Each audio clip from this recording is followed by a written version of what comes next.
ఎందుకంటే మహారాష్ట్ర ప్రజలు బీజేపీని గెలిపించింది కూడా నన్ను చూసినే అన్నాడు. లైక్ శరద్ పవార్ ఇదే ఉద్ధవ్ థాకరే బుద్ధే చూపించాడు ఇక్కడ.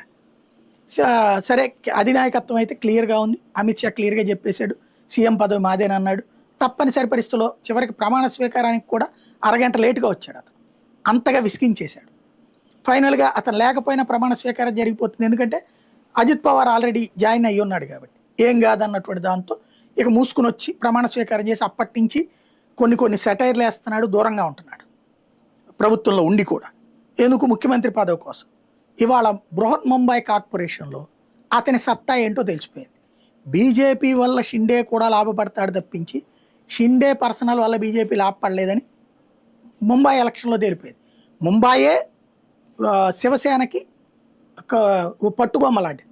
40 ఏళ్ల నుంచి దాని చేతిలోనే ఉంది. అక్కడ 1985 నుంచి ఇన్ని సంవత్సరాలు ఒక్క 3 సంవత్సరాలు మాత్రమే ముంబైలో వీళ్ళు లేరు.